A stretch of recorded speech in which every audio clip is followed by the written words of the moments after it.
اے میرے کریم اور رحیم مالک آج کی اس محفل پاک کو اپنی پاک بارگاہ کے اندر قبول فرما۔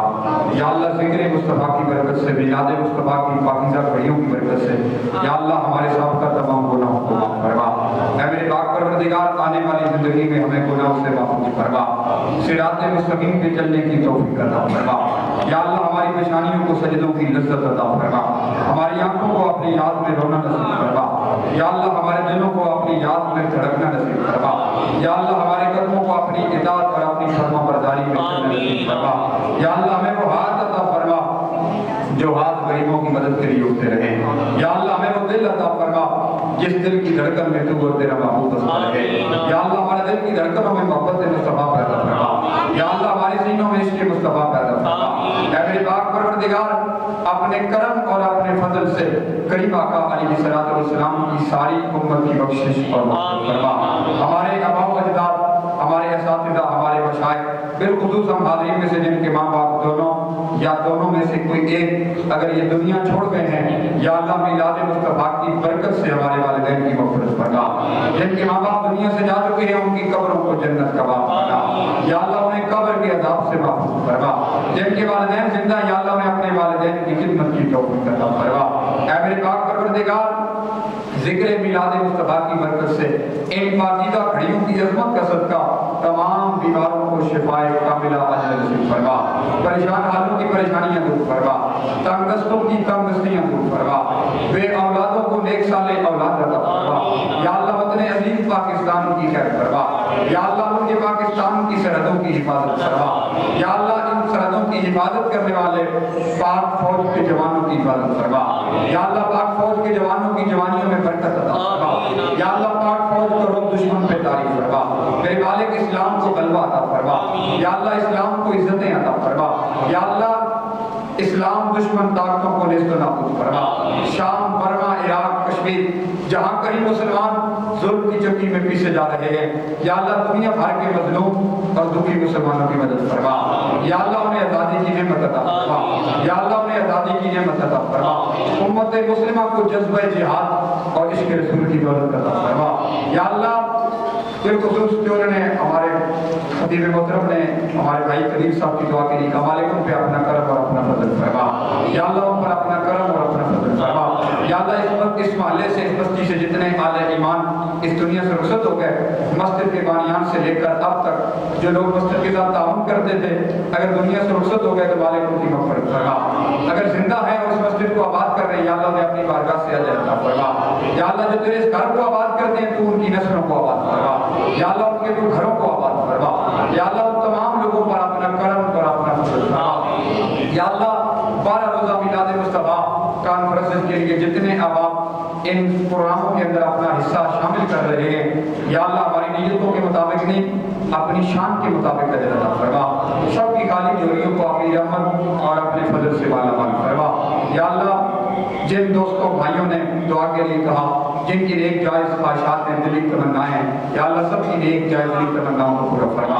سب کو اپنے نیک جائز مقاصد میں کامیابی اور کامیابی نصیب فرما، یا اللہ فتنوں کے اس دور میں ہمیں بدعقیدگی سے محفوظ فرما، فکر اعلیٰ حضرت پر ہم سب کو زندہ رکھ اور اسی پہ ہمیں موت نصیب فرما، یا اللہ اپنے محبوب کی غلامی میں زندگی اور اپنے محبوب کی غلامی میں ہمیں موت نصیب فرما، میں سو جاؤں یا مصطفیٰ کہتے کہتے کھلے آنکھ صلی اللہ کہتے کہتے مٹا کے دل سے خیال ہستی خدایا عشق حبیب دے دے، یہ سر کٹے تیرے محبوب کے نام پر خدایا ایسا نصیب دے دے، اور خدایا بحق بنی فاطمہ کے بر قول ایمان کو نی خاتمہ گردہ وطن رد کو نی بر قبول منو دست و دامان آل رسول، اور قائم ہو بدل سے جب کفن کی نسبت چہرے سے عیا ہو پنج تن کی نسبت، اور یا رب میری تقدیر میں لکھ دیتا حشر مصطفیٰ علی زارا حسین و حسن کی نسبت، صلی اللہ تعالیٰ علیہ